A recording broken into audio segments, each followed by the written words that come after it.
you up. There you are. Okay. Hang up your phone. Okay. Okay. I'm looking at the time too, guys. You said 9:15. You got to go down there. So Our time. Yeah, Right. I know. Okay, Yeah, Peter. okay. So we're just gonna let you go ahead and rattle it off, and we're Okay. gonna do Well, the new book at the end. okay. Well, I was just, I think I was saying that when I worked with as a member of the OAAU, I was the editor of the organization's newsletter. And one of the things I had to do was to cover what Brother Malcolm was doing, especially when he was traveling in Africa. So the OAAU newsletter, we did 9 issues before he was assassinated. And there's a lot of information in those that are in the book. All 9 issues of the newsletter, complete issues, are in the book. And it has some photographs and things of Brother Malcolm when he was traveling in Africa. And then on the cover of the book, I have the name of 7 African leaders from Ghana, Nigeria, Tanzania, um, uh, Kenya, Guinea, and Egypt. And each one of those leaders, Brother Malcolm had meetings with them ranging from 1.5 to 3 hours when he was traveling in Africa. They in turn then invited him as a guest speaker, not a guest speaker, but invited him as a guest to come to the Organization of African Unity meeting, which was held in Cairo in 1964. That's how he got there. He then went there and then he presented his position about it. Because when we set up the OAAU, one of the things that he was planning on doing was taking the United States government before the UN Commission on Human Rights for being either unable or unwilling to protect the lives and property of Black people in this country. And at that time in the 1960s, a whole lot of people were being beaten and stomped and some killed by the white supremacists. And but unfortunately, the United States at that time, and I still don't think they had not signed the UN Charter on Human Rights. And since they had not signed it, Brother Malcolm could not take it to the UN himself. He had to get a member of the UN to take the case. And that's why he was traveling and meeting with the African leaders, because he was trying to persuade some of the African leaders to take our case to the UN Commission on Human Rights. And that's when he met with them in 1964. And they then invited him to the OAU conference. And as a result of his meeting with them and presenting them with information and that kind of thing, for the first and only time that I'm aware of, the Organization of African Unity, which was an organization of the independent countries on the African continent, they issued a resolution condemning racial white supremacy in the United States that had never happened before, and it hasn't happened since. So and I'm really convinced. Let me ask you this. Did Malcolm X's philosophy change after he got back from Africa? No. He had the same philosophy that he had before. He had the same. First of all, Brother Malcolm believed that we were should act on our own. His foreign policy he carried out. In fact, he planned on using his being a Muslim to help get some of the Muslim countries, those on the African continent and those that are not on the African continent, to assist us in the fight against white supremacy in this country. And that's why I say he went to Egypt. And in this country, they always call Egypt in the Middle East. Egypt is in Africa. That's right. Egypt is in Africa. Absolutely. It's in North Africa. And Egypt really is more like in Central Africa, but it's considered in North Africa. And one of the people to whom Brother Malcolm spoke while he was in Africa making that trip was President Nasser, Gamal Abdel Nasser of Egypt. So he was, and as a result, I said before, they issued this resolution, and I'm convinced that when they issued this resolution condemning discrimination in the United States, that's when the FBI, the CIA, the State Department, those folks started getting really, really upset and saying that this dude's got to go. I'm convinced of that. Really? Because we know that if if one of those countries, and some of them had agreed to do so, had taken our case to the UN Commission on Human Rights, the United States could have told them, hey, man, y'all go jump in the lake. Y'all can't do nothing. But it would have been an incredible blow to the United States from a propaganda perspective, because they were presenting themselves as the leader of the free world and this and that and the other, as opposed to what the Russians were doing and that kind of thing, And so for that to happen, to be taken in from the UN Commission on Human Rights, and as I said before, the United States had not signed the UN Charter on Human Rights, so that nobody from this country could directly go there. Okay. And because they had not signed it, you had to get somebody who was a member to take your case to the UN. And that's what Brother Malcolm was working on during the last 15 months of his life. So his philosophy for Pan-Africanism, did that start in the States when he was putting that together to connect up to the African continent? It began very early. See, Brother Malcolm, most people don't know, Brother Malcolm's parents were Garveyites. That's right. True. That's true. That's facts. Garvey was a Pan-Africanist. True. Brother Malcolm's parents were Garveyites. And though he lost his mother and his father when he was rather young, he still had older brothers and sisters who had learned that stuff from their parents. And as he got older, of course, when he went to he talked about his autobiography, when he went on his kind of no good ways and did all those things as a younger person. But then when he began to switch back, being a Pan-Africanist and that type of thing was not new to him. That's facts. That's facts. He came from a family of God. That's just facts. He went back to what he had been taught by his brothers, his older brothers and sisters, after their parents died.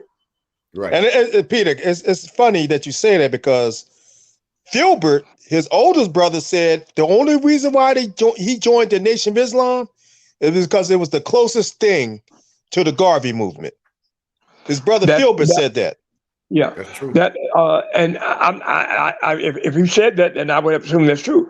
But I think that unfortunately, the Nation of Islam was not really strongly Pan-Africanist. No, they weren't. They were anti. They had anti-African. Go ahead. They did. They more identified because they considered themselves Muslims. They more identified with quote unquote the Arabs. Yes, they did. Okay, go ahead. And some of the Arab countries, the countries who were basically like Morocco, Tunisia, Libya, those countries, they referred themselves as the Middle East. That's true. That's facts. That's facts. Africa. They're on the African. They are North Africa. African plain. They're on the African plain. Yeah. They are North. But the thing about okay. So there's no middle North or middle South, just the Middle East. Yes. Middle East is a myth, and plus they put a canal there to separate Egypt from Arabia. A man-made just called the Suez Canal. You still could walk from Arabia without taking a boat to Egypt. Yep. And that's one of the 7 leaders who invited Brother Malcolm to speak to him directly and present his plan was President Nasser. That's right. His vice president was Anwar Sadat. And you know what Anwar Sadat looked like? Yeah. Yeah. So this what Brother Malcolm was doing internationally was extremely important. And the FBI, even early in my introduction, I note that in a book published by a British writer in 1960, I'm sorry, it was published in 1992.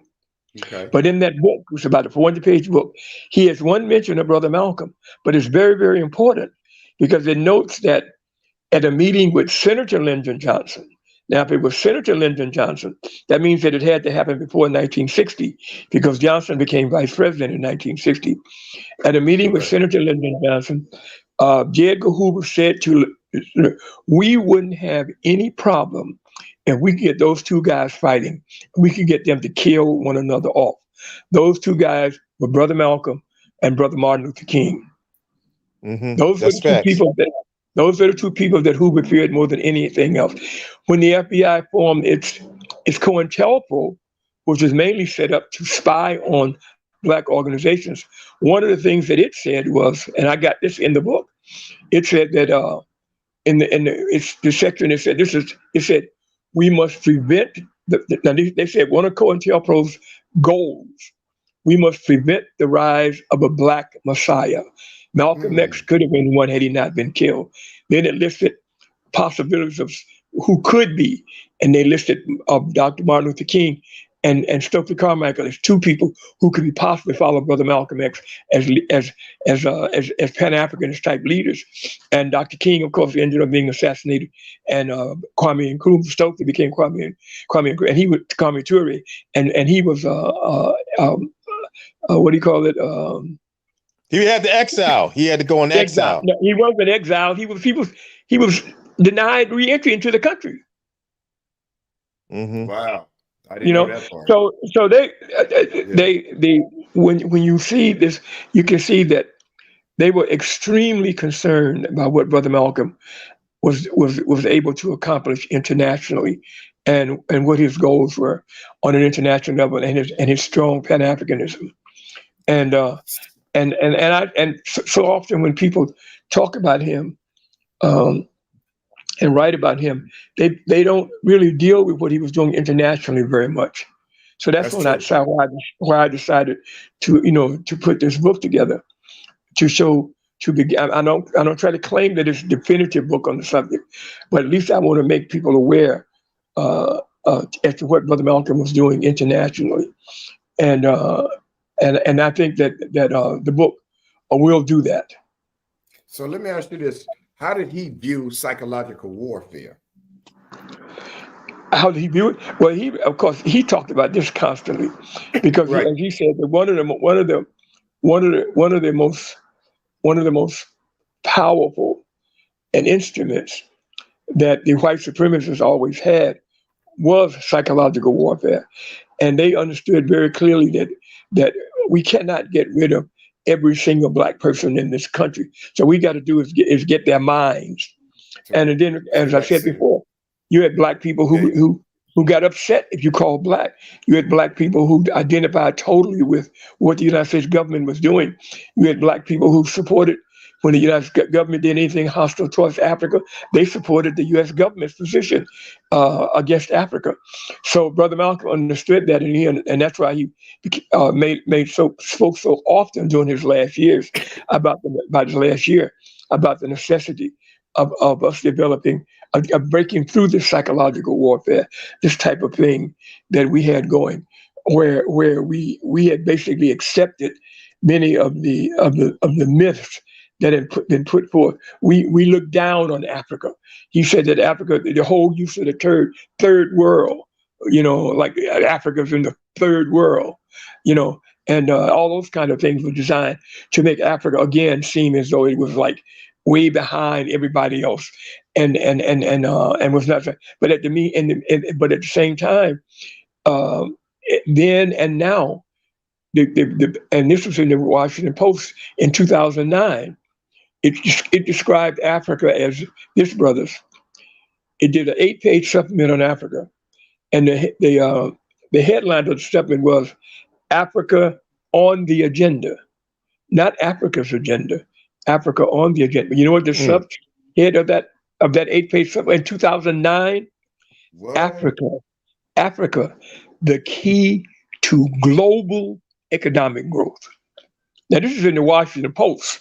Wow. One of the three most powerful newspapers in America. They described Africa as being the key to global economic growth. And Brother Malcolm was aware of that. Because Africa got the biggest resources in the world. They got the richest resources in the world. The minerals. Everything. Well, they're one of what's going on in Niger right now. Yeah. Niger is the geranium. Uranium. I think they produce cobalt too. The stuff that runs the computers, whatever the stuff you they're got. The seventh largest producer. I think it's uranium. They're the seventh largest producer of one of the world's most important minerals. And another African country is the second largest producer of this. So you can see why they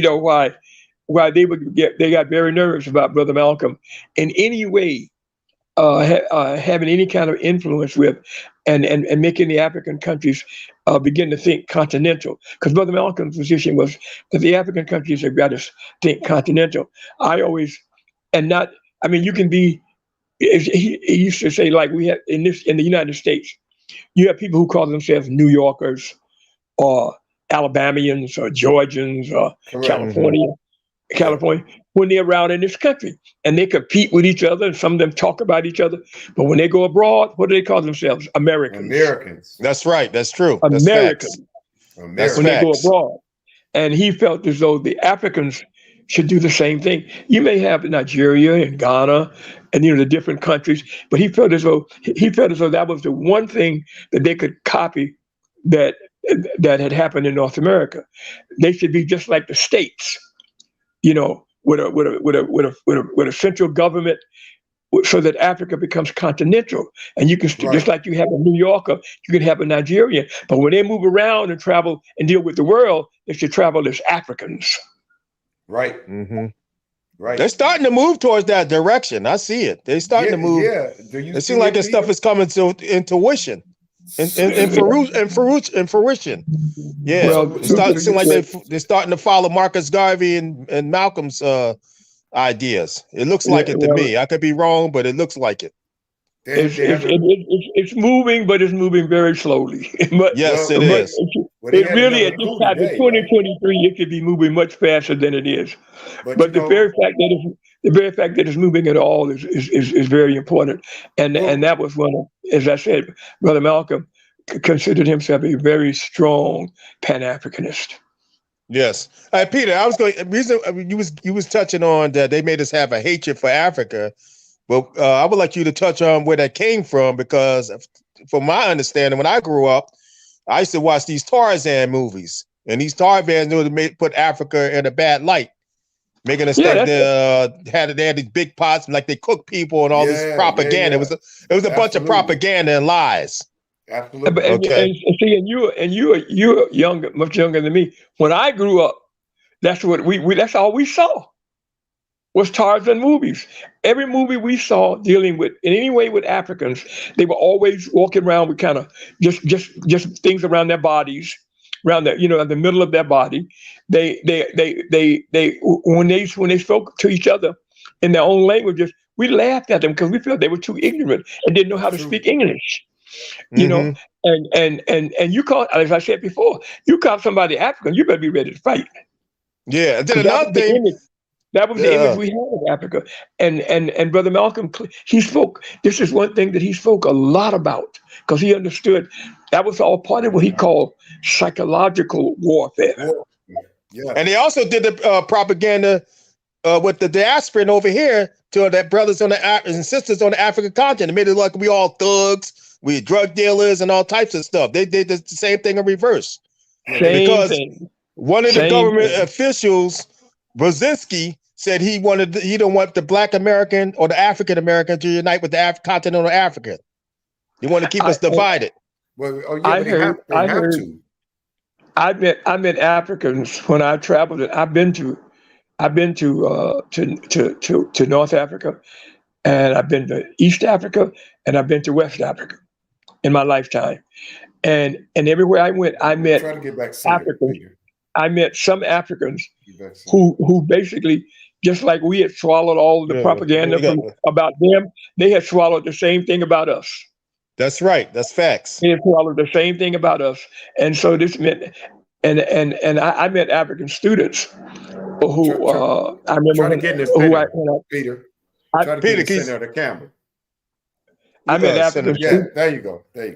I met African students who told me they would never set foot in Harlem because they had been told that they went to Harlem, they would get killed.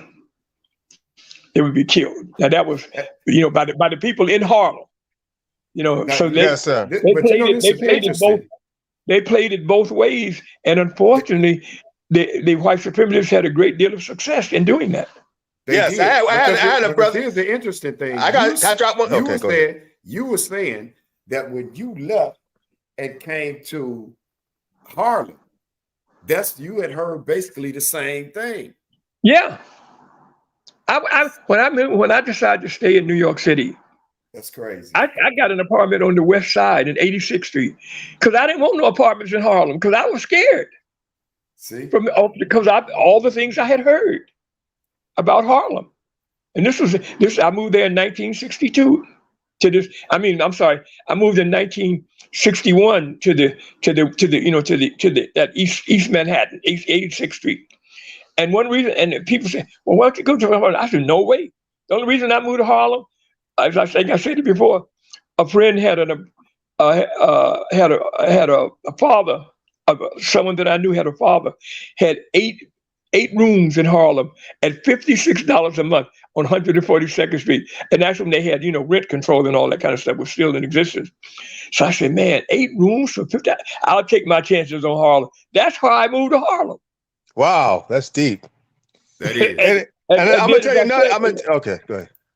As I said before, I moved in on a Friday, so Saturday mornings when I decided to take the walk down. And my second day in Harlem, really my first official full day, I heard Brother Malcolm and became an instant Malcolmite. That's interesting. Go ahead, Daniel. Now, Yes, if I had not moved to Harlem, that probably never would have happened. It would have Yes, never happened. it's interesting how we was talking about the propaganda they used to divide us against our brothers and sisters on the continent. Because I remember when it was a brother from Ghana. I mean, he didn't mean no harm. I knew he was fed the propaganda. You see me reading the paper. He said, "Oh, I didn't know you could read. I didn't know you read books and all that stuff." Because they teach them that we can't read, we ignorant, we don't know nothing. They be telling them that we want to be. And I tell them that they tell us the same thing about them. And it's all lies and propaganda. That's right. And it's all lies and propaganda because you got people on the continent that know how to speak 4 or 5 different languages. Yeah. Correct. But that is and unfortunately, brothers, we got to admit it. They have been rather successful both in North America and on the continent. They have been successful. They have been successful. They have been totally successful, but they have been tremendously, had a significant amount of success in carrying out that type of propaganda. So let me ask you this, Peter. What is the end game? What can we do to turn this around? And what caused all this? Was a lot of this basically from like the Christianity brainwash? I mean, what caused all of this? Self-hatred. Not self-hatred, not trusting each other. I'll tell you what my position is now. And some people I get criticized for it. Mm-hmm. I think that what we should do now. You gotta get back in the camera. Call together. Oh, he said you gotta get back in the camera, Peter. Yeah, you gotta stay in the camera. Oh, yeah. Okay. Okay. I believe that somehow in the near future, we should call together a conference. And we should say at the conference, you can only come to this conference if you believe in Pan-Africanism. I agree. If you don't believe in Pan-Africanism, stay home. See, we make the mistake too often. People like myself and probably very similar to you brothers. Right. We get 20 people, let's say, at a gathering or at a meeting or something, trying to do something. 5 are really serious. The other 15, you got to spend all your time about explaining, going back and forth. So what do? We spend all our time with the 15 and ignore the 5. And my position now is, if we want to have a conference where only you cannot be, to me, and I get criticism, you cannot be a Muslim Pan-Africanist, a Christian Pan-Africanist, a Nigerian Pan-Africanist, a Ghanaian Pan-Africanist, a Tanzania. You got to be a Pan-African Muslim, a Pan-African Christian, a Pan-African Nigerian, a Pan-African Ghanaian. Pan-Africanism has got to be your first identity I agree. And to me, I get a lot of people get very upset when I say that. But to me, that's how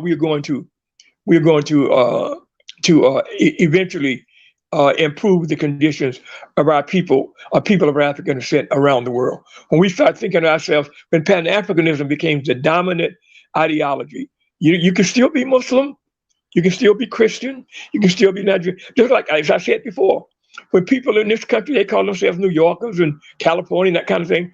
But when they go abroad or deal with anybody abroad or did anything they are Americans. That's right. That's facts. They don't go to Ghana and say I'm a New Yorker. That's true. They say I'm an American. Now they may say I live in New York, but when they travel around, they call themselves Americans. That's facts. And the rest of the and even though the European countries are not as united as one as the American, but when those countries travel around in Africa, they call themselves Europeans. That's true. They just That's call themselves facts. Europeans. You see what I'm saying? And yet we travel and call ourselves, like our local ethnic group within. When I'm a Nigerian, I'm a Ghanaian. No. You're an African. You're an African. And you, of course, you like I said before, you can be you're in America. You're a New Yorker. When you go to Africa, you are an American. Well, we should do the exact same thing. That's right. We should. I agree. No, it's 9:08. How much time you said you had to? It's 9:08. 9:15. 9:08, Peter. Okay, it's 9:08 right now. I was letting you know Okay. It's 9:08. Okay. So basically, it's race first, just like they're doing it. We have got to understand, folks, that people, and I tell this to my African friends and colleagues and my friends and colleagues in North America. When people see us, they see Africa. Once they see that, then they might see other things. But they're going to call, and they're going to judge me strictly from what they believe about that. And we have got to understand that, and that the only way that we're ever going to really advance the interests of people of African descent in this country and in this world is for us to form a sense of unity with each other, a sense of unity. And we got to start, as I said before, I'm hoping that with some friends that we can call together a conference, and we're going to say straight up front, if you don't believe in Pan-Africanism, do not come to this conference. This is not going to be a conference. This is not going to be a conference to teach you about Pan-African or to inform you. This is going to be a conference for the true believers. Now, once we get the true believers organized, then we'll find a way to reach out to those people who need to be, educated or explained or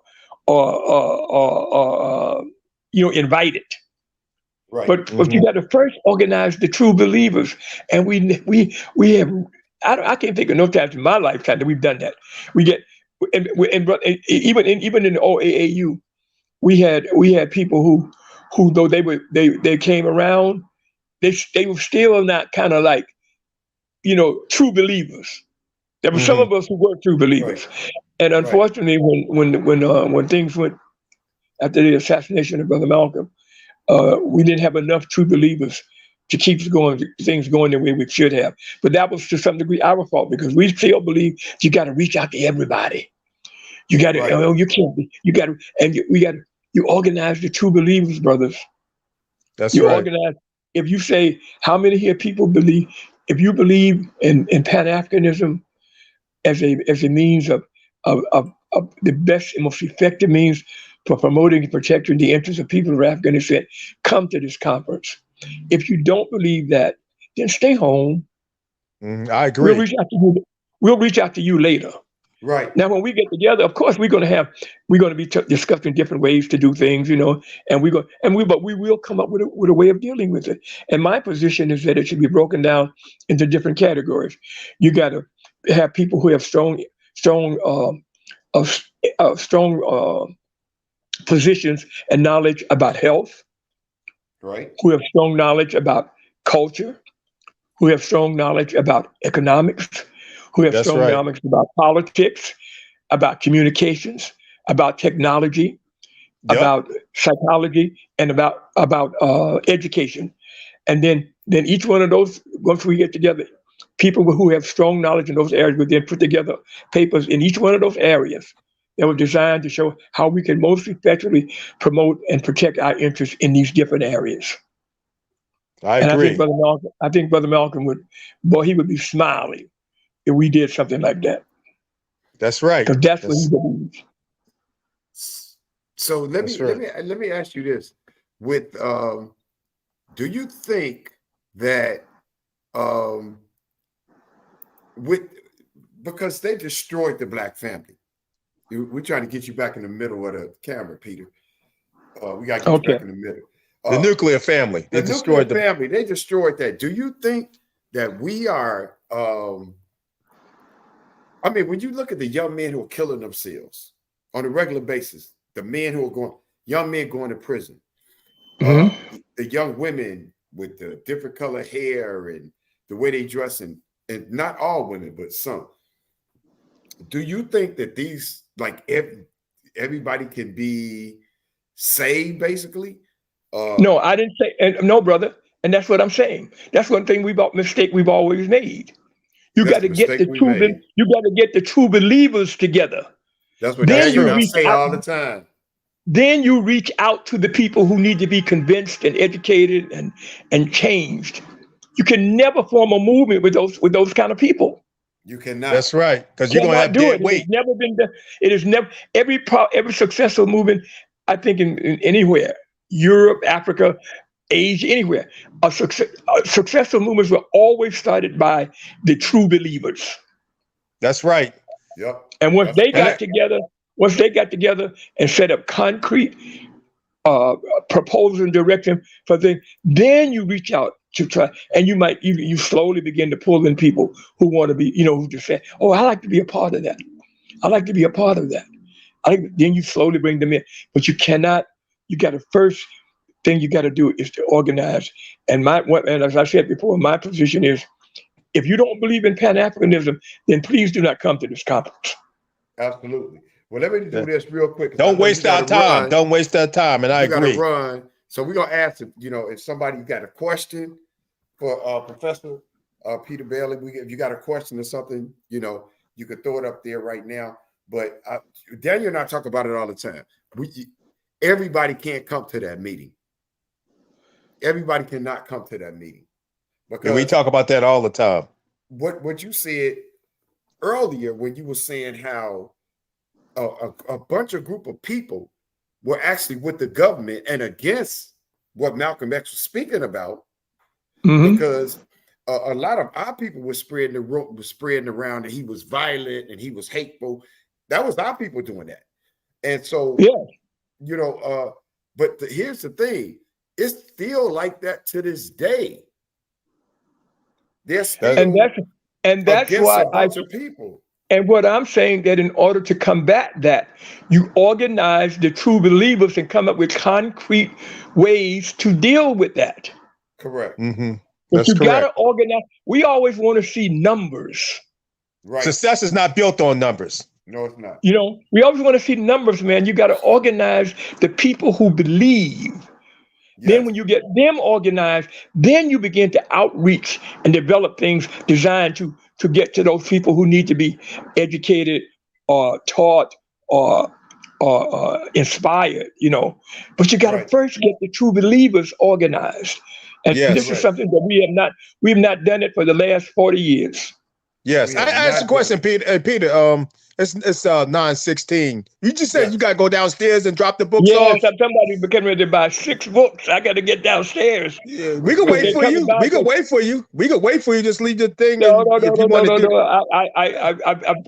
can't promise that, because when I get downstairs, the person may want to talk. These people are buying 6 books, and they can. Okay, we're gonna let you go. It's 9:16. Yeah, because Peter, we said, well, maybe Peter got a date. This is a date to sell. This is a date to try to get my book out to as many people as possible. Well, since we got it all together now, Peter, we appreciate you coming on here, and we're gonna have you back for sure. Okay, and we're gonna have it all together. And okay. Again, let them know where they can get that book at, because I'm gonna let them know this. They can get they can go to your site too, right? And it's they can it's, call eight- me.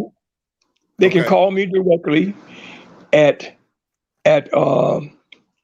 you can call me directly. Cause see, as again, bro, I'm telling people, texting and all of that stuff. You know, Yeah, that's why I'm I giving get a telephone number. Call me at 202-291-4560.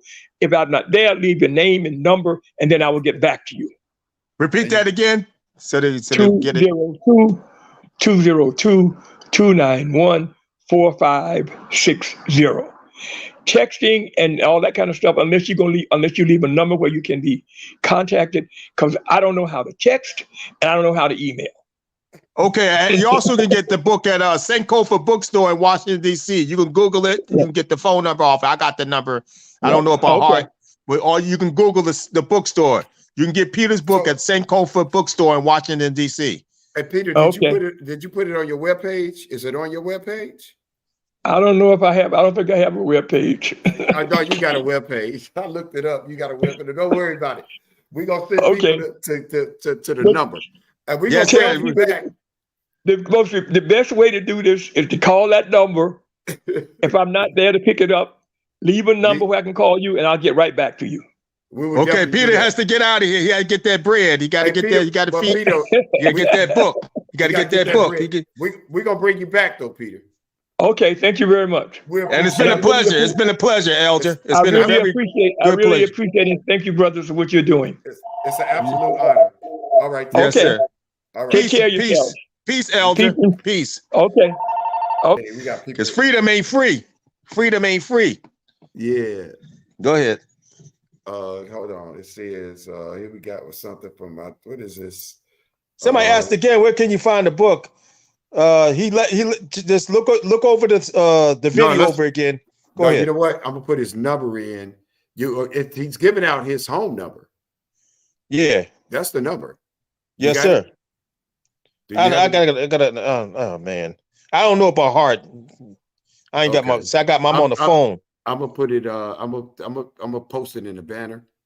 Yeah, you got to put it in the link. You know, put it in the link inside the where people are communicating. Okay. Yes, I'm gonna put that in. I'm about to put Peter's number in, everybody. So sit tight, and we're gonna put his number in so that way. I'm looking his number up, and I know y'all be talking about, oh yeah, woo. But let me tell you something. That brother, and we're gonna get him back because we had trouble getting him on. Because you all have to remember, Peter's an elder, and he just told you he don't text. Peter don't do none of that stuff. You know, good luck with that. You know what I mean? Yeah, because he come from the school where they didn't do all that stuff. We do too. All of it, you know. I remember, right. I remember we didn't have cell phones or beepers and all that stuff. So he's old school. So you got to be understanding.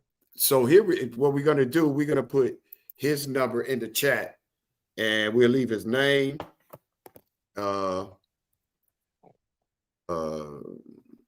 Yeah, put the title. This is where you could purchase the book. His book.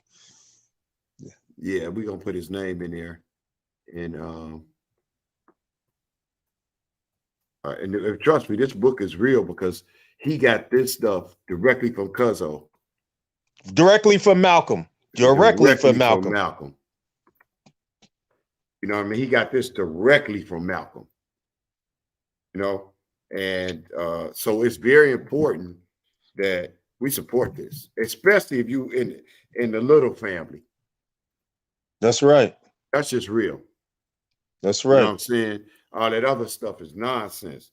This is what you need to support because 2914560. Because what Malcolm taught him and gave him the blueprint is relevant today. It's relevant today. So we need to get that book. I want everybody to get that book. I want everybody that's listening, that's for our liberation, to get that book. Right. And we just put his telephone number in the chat for the book, where you can get the book. And because one of the things is that look under King's on in the text in the link. Look at King Honesty TV. You'll see his name, Peter Bailey.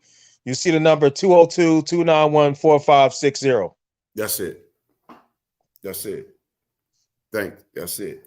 And the thing is, everybody that's out there watching King's Dynasty, this elder is 85 years old. 85 years old. And we were able to get him on here. We had to be patient because early we was trying to get on at 7. We was getting on at 7 o'clock Eastern, 8 o'clock. And, he had trouble, kind of getting on there. Yes, so but he figured it out. He figured it out. We had to walk him through it, which we did. And so we appreciate you all's patience. But to get Peter A. Bailey on here with us is an absolute honor. You understand? We don't know when these great elders, and we ask y'all to give the King's Dynasty TV so we can bless these elders, right? Because we don't know when when these elders are going to transition and go to the next level. We just don't know that. You know what I'm saying, Daniel? Yes, sir. And we got to take care of this elder we have to take care of this elder because it was another elder. I was sad and I was brokenhearted when I found out. Dr. Yusuf Buchanan. Yes. He ended up dying penniless and he ended up living in a nursing home. People should have took care of him. He did all that research, struggled, went over to Egypt, what we call Kemet, to get the information. So we got to support our elders. Correct. Yeah, we definitely got to have him on here again. And like I said, it's Dr. Ben shouldn't have died like that. Yeah. And don't get it we're not talking about Dr. Ben Clark. We're talking about the other. They know what I'm talking about. Dr. Yusuf Buchanan, who wrote the book Black Man of the Nile. Exactly. Okay. He wrote books like that. Exactly. And these are elders that are honoring us by coming on the show. You know what I mean? And we just want to bless them. King's Dynasty Cash App. That's what it is. Cash App and King's Dynasty. That's you can't put the Cash App in the link? You can't put it in there? Yeah, it was up there. It was okay. It was up there. When I'm putting in the chats, I think you have to take it, it comes down. But so we doing that. They are with us in regards to understanding. I see the Cash App. I see it. With us, with them understanding that we're trying to get property. We're trying to literally build a community. They are with us. We got who we got coming on next? Asar Imhotep. Yeah, Asar Imhotep. He's coming on next for Thursday. Yes, sir. Yes, sir. He's coming on next Thursday. Then the following Thursday, Daniel and I did something. We're gonna post that. But the following Thursday on the 21st, who we got, Daniel? We have Dr. Booker T. Coleman. Right, he's a beast. And he was a student of Dr. John Henry Clark. And Dr. John Henry Clark was a student of Malcolm X. That's right. To show you how Malcolm's reach just kept reaching. Dr. Clark's reach now just reaches everywhere. With Dr. Kuba, Dr. Coleman. They the same person, y'all, so don't get confused. Kaba. He's Kaba sometimes. Dr. Valentine. You can just go down the list. These are scholars. These are master teachers. And we get them on our show. And we don't want to be that group where they respect us and our knowledge and they get on the show with us and, we don't bless them. You know what I'm saying? We're just trying to bless them with something, whatever it is, just help their day go a little bit easier. Because I'm going to tell y'all something. These other folks take care of their people. That's right. And we're not trying to take advantage of our people. We're going to have integrity here. Yes, sir. There ain't going to be no scam artist stuff. None of that stuff is happening. We ain't going for that. They take care of their people. And you can go look at their, when they're talking about the Wolf, the Republican Party, or the Fox, the Democratic Party, because neither one of them really ain't shit with us. Yeah. You mean the Democratic Party is the Fox? You're right. You got it right. You got it right. Yeah. So neither one of them ain't nothing with us. But the bottom line is they can talk all the propaganda, and all they people do is keep helping. Okay, that's right. They could kill and hunt down a black person, and they will put money in that killer's or they did it. Delete a person, and they will pay for his defense. Yeah, they did it with Dalen Roof and all them other people. What's the one that killed Trayvon Martin? What's his name? They put a lot of money in his GoFundMe. Yeah. I think he had like millions of dollars in his GoFundMe. He did. You know what I'm saying? So that go to tell you they on cold. We got to get on cold. We have to get on cold. We way off cold. We are cold, but we're doing better because Africa is the key to us. They're doing better. They're getting rid of these colonizers, corrupt presidents, puppets. They're getting rid of those puppets. And let me tell you this. They said, oh, it's a coup. No, it's not a coup. It's a revolution. That's right. They're getting rid of those Judas Goat sellouts. But isn't it amazing how he was and we need to do the same thing here. We got Judas Goat sellouts posing as our leaders. They saying that they are leaders. But we need Africa to come together as one nation. Open up its borders to each other and to Black Americans. That's right. And the African descendants and the diaspora, the Caribbean, Latin America, we got descendants of slaves, African descendants in Latin America, Jamaica, Haiti, all over. England, we all over. Jamaica. When we mean the diaspora, wherever we at.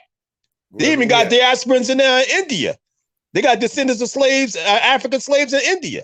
So the thing is, what we have to do, we have to just get on our own code.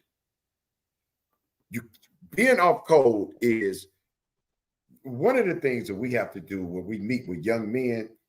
The first thing we need to teach a young man do when he's 5, 7 years old is to control his mind. That's right. My father always told me, control your mind. Mm-hmm. Don't let your mind control you. That's right. You have to control your mind. So, if your mind controls you, your mind will take you down a path you don't want to go. That's right. That you'll regret later on. And when you get to that, at the end of that path, it forces you to react emotionally. And that's how these young Black men are being trained. Yep, you got a lot of people behind bars because they didn't use their head. And the people that's putting behind bars is, of course, the system, but the people that own the independent prisons are the record label people. Yep, and they making money off the prison. The prison's on the stock market. It's on the stock market. You can actually buy stock. If you got money, you can buy stock in the prison. You can buy on the stock. It's on the stock market. But it's a plan. It's an agenda. It's an agenda for Black women to say they don't need their man. It's an agenda. We could like Peter said, we have to stop buying into every damn thing. That's right. We're buying every goddamn thing that's offered out there. And it doesn't benefit us at all. It doesn't. And we let them play on our trauma. That's how they get us sometimes. They play on our trauma and we get emotional and we make bad decisions. And I'm gonna show you how the propaganda works. What's his name? Ron DeSantis. DeSantis. Tell them, man, what he's actually saying. And the white and the media, the Democrats, just twisted it all up to rile up Black people. Yeah, I looked at it and I heard it.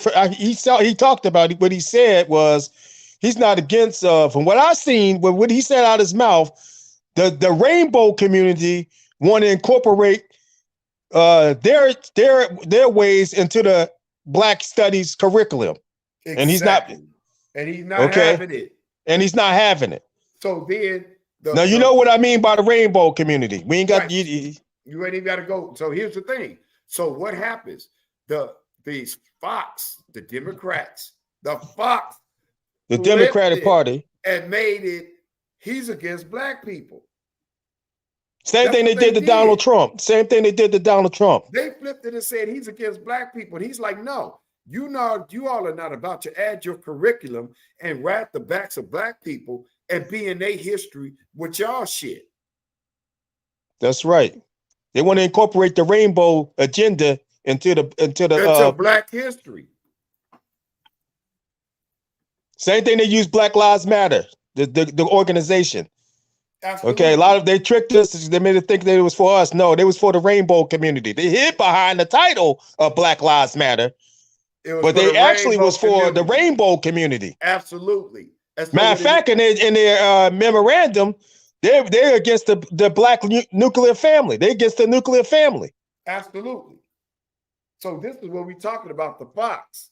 We got to create our own party. There's a party out there called the Mahali Party, and we're going to get them on and talk about them. We got to start shifting and get on code, because the whole thing is the pride community is trying to ride the backs like everybody else did with the black community.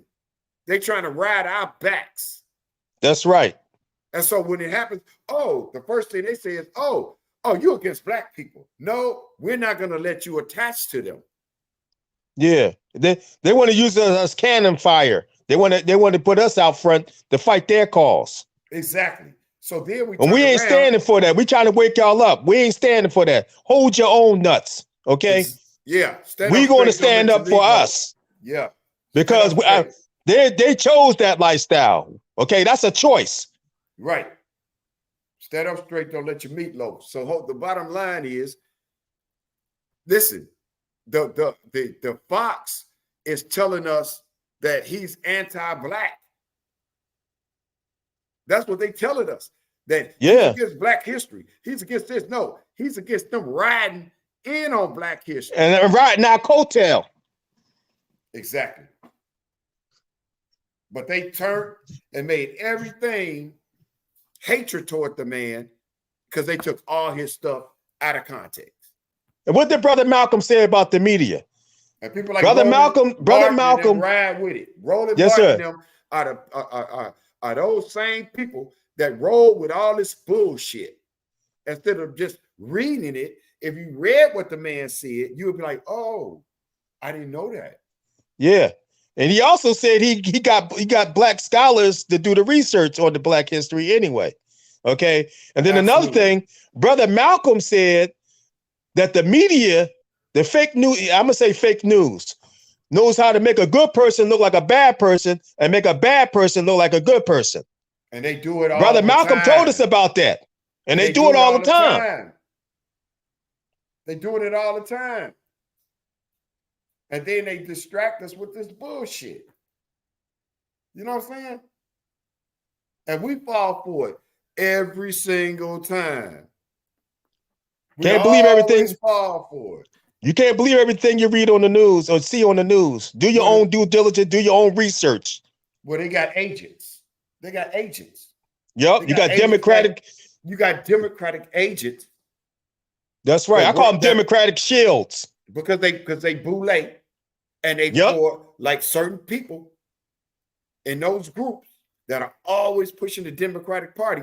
They're not pushing what do you call it, Daniel? They're not pushing the issues. That we could issues or the no, they're not. The policies. They're not pushing policies. Yep. They're not pushing a party.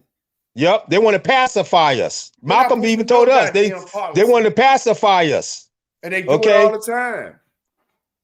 They pacify us, make it like they're going to do something that they for us and they're against us. All the time they're against us. They have done more damage than the GOP. Yes, they have. They're the Democratic Party is the party of the Ku Klux Klan. Absolutely. They've done more damage. Now you got pride people, got all these rights. Black people still have none. Yep. They're doing more proof of the pudding to slap in the face. They doing more for illegal immigrants than us. And we built this country. Our ancestors built this country from Can't See Morning to Can't See Night without pay. Absolutely. And guess what they did? It didn't take them no time to pass an anti-Asian hate bill. That's right. And black people, if you look it up, we are the most discriminated against And the most hated. far than any other race, and we still didn't get no bill paid. Yeah, look what happened in Florida. Okay, that wasn't the other groups that was getting attacked. Our people got attacked. Yes, Where's our hate crime bill? exactly. It's not even on the table. It's been turned down and rejected already, over and over again. Reparations. The Asians got reparations. The Jews got reparations. We didn't get shit. Now Venezuelans are coming in here. They basically get reparations. $2,500 a goddamn month. They don't want to give us reparations for the terrorism that they caused on the people. Our people suffered terrorism under Jim Crow. But they giving these people $2,500 a month, a free place to stay, and a goddamn link card. And the people that did Black Wall Street that got massacred for building their own communities, where's the reparations for them? You see what I'm saying? So we need to wake up. Pan-Africanism first. That's right. Pan-Africanism first. Race first. That's right. Not your religion. And when we mean by race first, we mean race means competition. We're in competition with our enemies. And we losing. But you know who making money? The funeral homes. That's right. The funeral homes. So if somebody get killed, guess what And happens? insurance companies. And some of the insurance companies. And guess what happens? The state will help pay for your son's funeral. Mm-hmm. Just they saying, keep it coming. We'll help you do it. I wouldn't even be surprised if that is on the stock market. Funeral homes, funeral caskets, and all that stuff. Yeah. In fact, about it is, because I looked it up. It is on there. Embalming fluids, the screws for the casket, all that stuff is on there. You know what I mean? And so the thing is, we just got to wake up as a people because we have to unite. Africa's uniting. They're getting rid of these corrupt leaders that have kept their foot on Africa. Did you know there wasn't just they just did the revolution there? Niger. It was Niger. No, not Niger. They just did this today or yesterday. Oh, It's Cabal? Is it Cabal? What is it? God, I think so. But anyway, do you know they president, when they raided him and took them, did you know they went into one of his places and found $8 billion? Yeah, I could believe that because they be looting the country. That's what they be doing. Why his people are suffering. And they got diamonds there. They got iron, uranium, cobalt, all that there. And gold, diamonds, everything. They just anything you can think of, Africa got. Giving it to their family members. They ride around in Bentleys and all of that, and the people starving. Like chocolate. You ever see how they exploit Africa with the chocolate? They got them little children out there stepping on the cocoa beans, okay? And they live and they poor. It's ridiculous.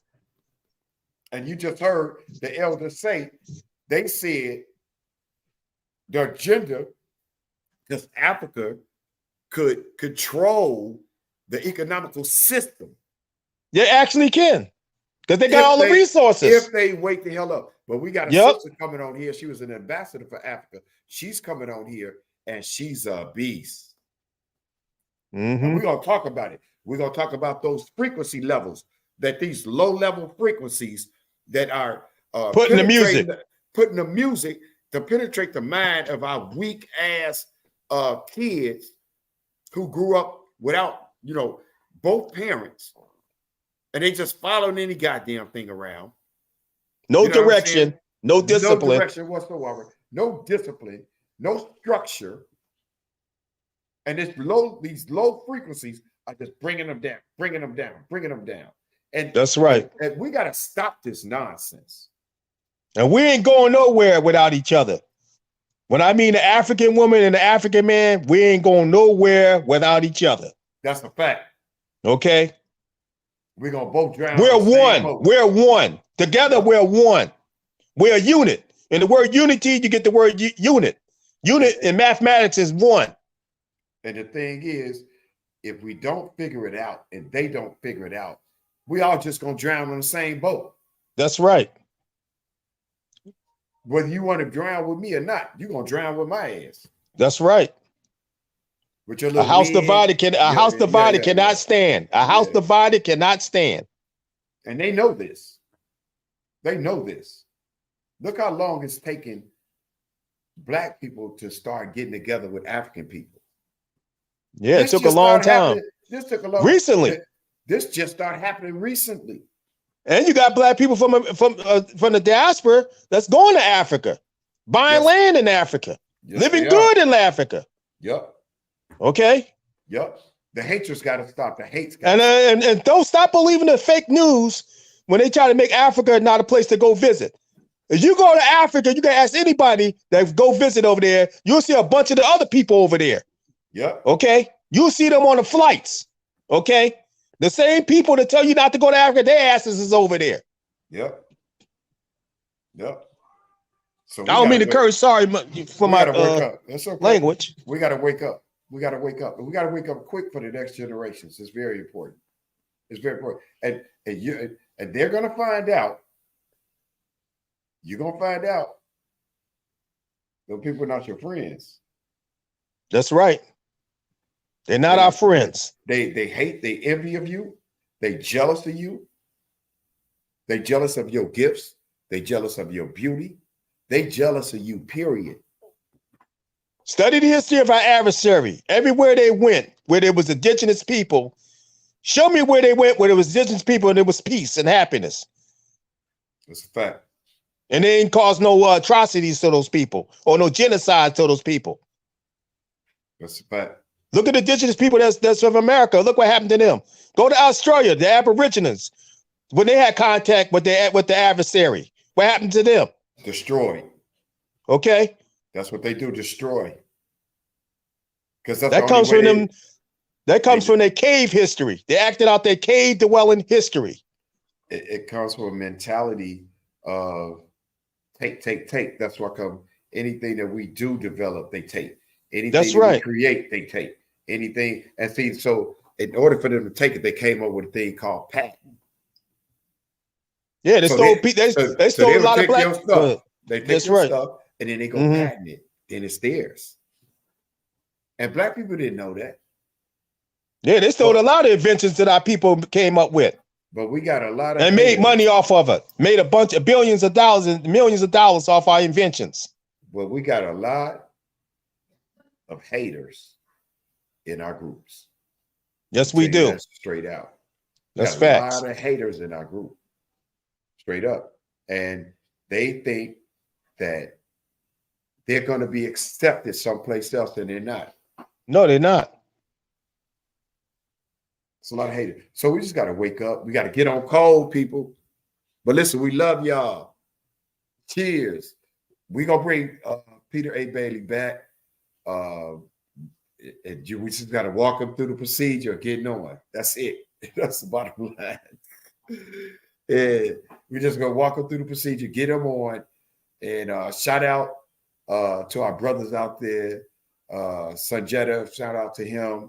Shout out to Deli. Shout out to Jahari. Shout out to all the family members that tuned in faithfully is watching.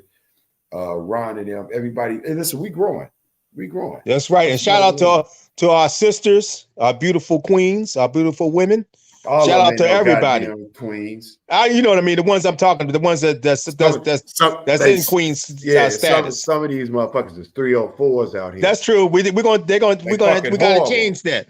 I agree. We gotta change that though. That has to be changed. And that's the thing. You know, you hear brothers all the time. Oh yeah, you sisters are queen. You a goddamn lie. Let me tell you something. Even in kingdoms and empires, everybody wasn't no goddamn queen. That's true. That's facts. That's facts. That's true. How you a queen? You know what I'm saying? Look.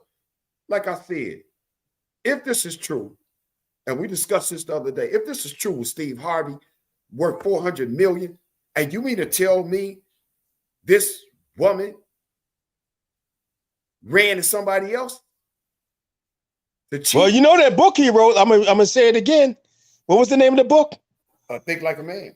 Act Like a Woman. That's right. So if it's true, she acted out on that book. But here's the thing: it's still her decision, and so women can't say, "Oh, but if I get a high value man, I'm gonna do it." No, unless you change your mind and your behavior, you still gonna be a hoe.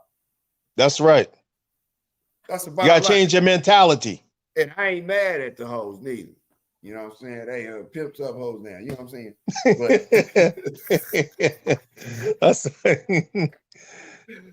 But be a real one. Be a real one. You ain't got to scheme and connive to get some money from the dude. Be a real one. You know what I'm saying? Be what you are. But you can't. What you can't do is now look at this picture and go, "Well, she had it made." And now they're gonna make an excuses why she did it. She That's had right. it made. And if it's true, 400 million. They flying on private planes. They stand in the best of everything that the world has to offer. And you still go do this to the lower level help? that's facts. Yeah, they do that. Some of them be doing that. They like to go after the ones that treat them like crap. They like to go after the ones. You don't have enough in your mind that your mama didn't teach you enough in your mind for you to understand that I need to control my mind and not let my mind control me. Because if your mind controls you, like I said before, it'll lead you down there, and then it ain't no coming back from there. Mm-hmm. And if it's true, I'm gonna say allegedly, if it's allegedly true that she did do that, like they said, you can't turn a hoe into a housewife. No. And unfortunately, you know, he been simping a long time. Yeah, he been simping. When he came up with that book, that was simping. Yeah, and then he been baitering it up. Like, you know, he was on the Shade Room talking about what you bring to the table. Yeah, but what a man bring to the table? A wife can make another you. Nigga, it's a whole bunch of people can make another me. It ain't got to be her ass. That's right. That's right. What the hell are you talking about? I'm gonna tell you what he should have said she need to bring to the table with some goddamn loyalty. That's right. And support and loyalty and real support. Listen, not working against your man. Since she ain't got to bring nothing.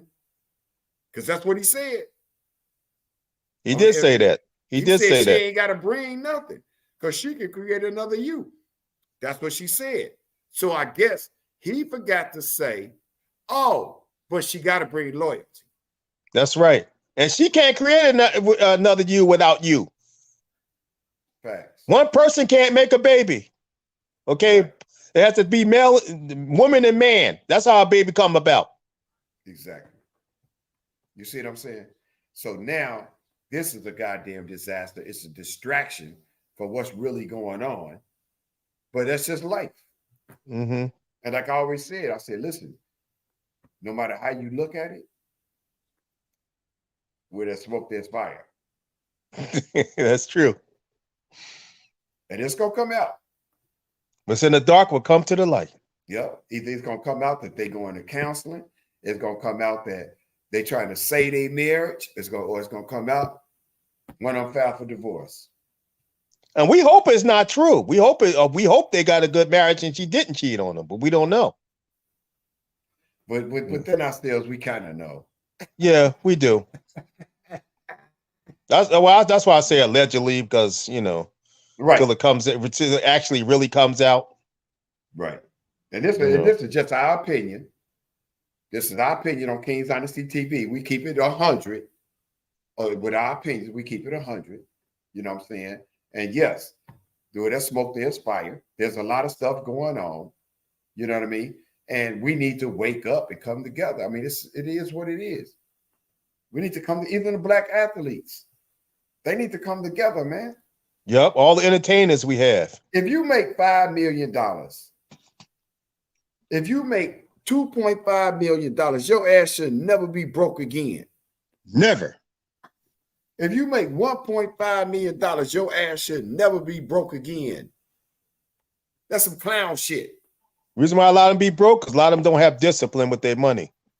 No, they don't. They don't, because they in the strip club, they got a woman here, a woman there, a woman there. You see what I'm saying? They're buying all those big old mansions that they can't really maintain and pay the taxes on. But here's the thing about this, man. I just never understood. I never understood this part.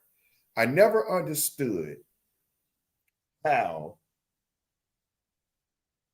that you would go crazy over that B box. Niggas go crazy over that B box. Mm-hmm. They fucking lose their minds. That's true. Niggas go nuts over that B box, bro. That's true. I know what you're talking about, B-Box. You know what I'm saying? That's true. It's like you don't want nobody else to have a B box. I said, nigga, the B box is for sale. You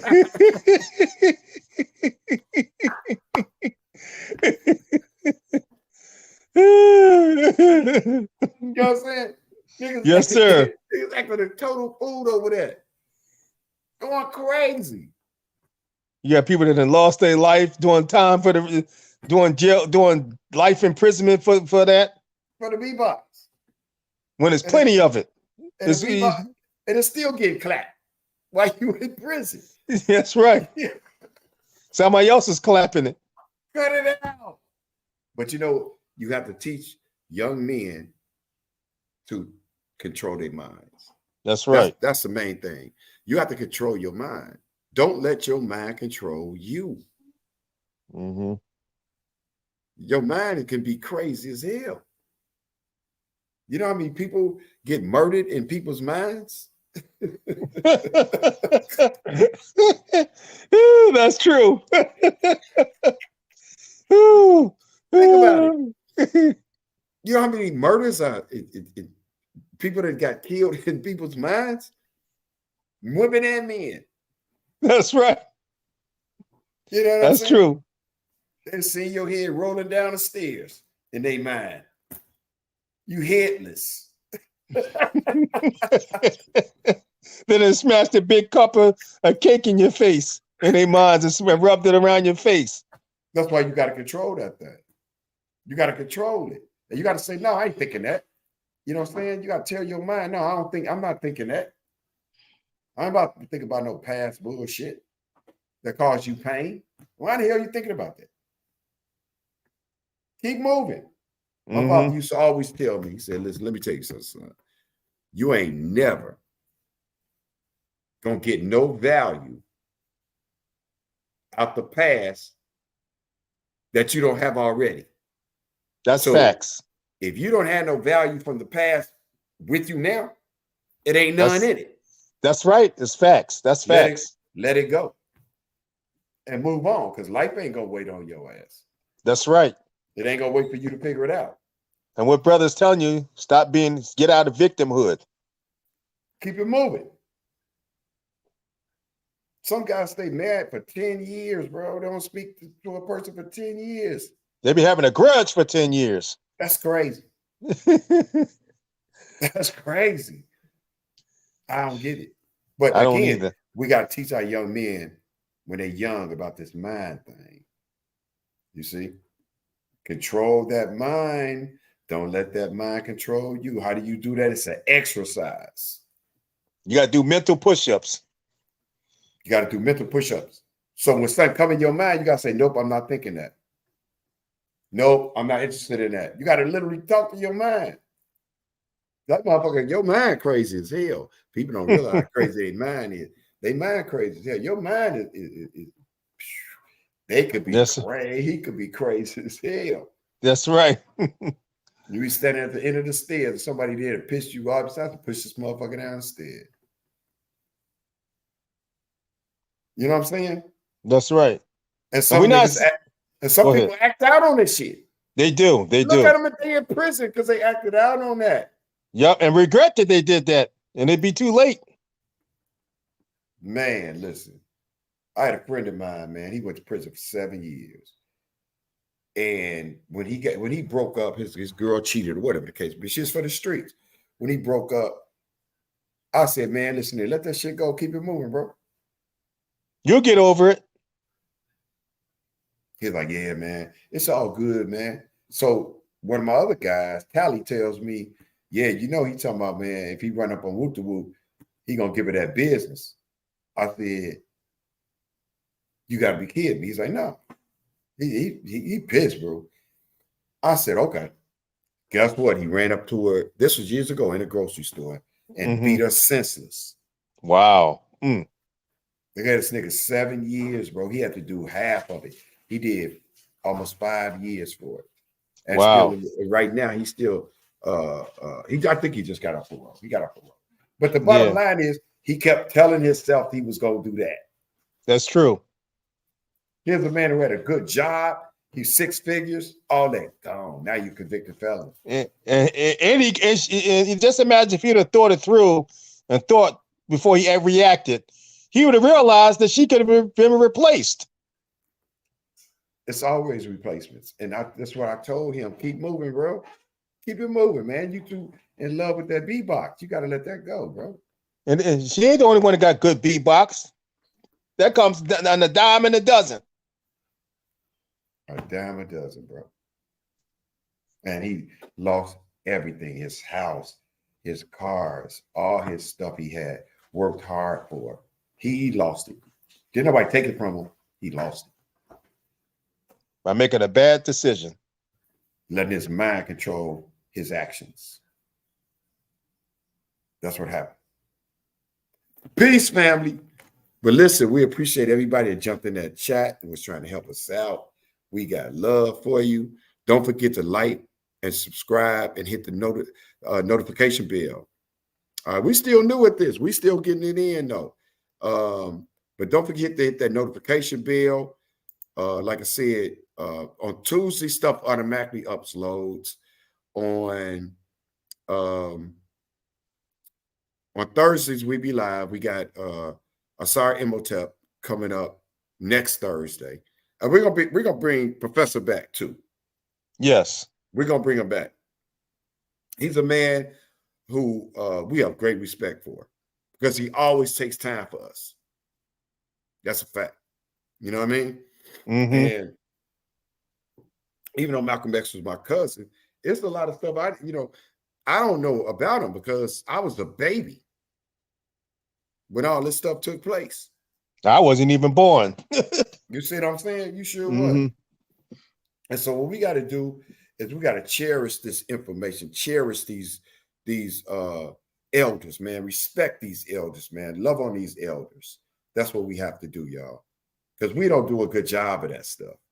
Yep. And it wasn't easy. I know it wasn't easy for him standing with Malcolm, but I'm pretty sure he had to, he was going through some, he had to watch his back. He did. And I want to tell him, I was hoping he wasn't holding the phone because the phone kept drifting. I wanted to say, just sit it down somewhere. Yes, sir. Yes, sir. We might have to buy a stand where he could put his phone up on the stand. Yes, sir. Yes, sir. You know what I'm saying? But he held his own though. Yes, he is. And we love him, man. And he still got good memory. Oh my God, he's sharp. You got a lot of people their age, they don't remember nothing. They don't remember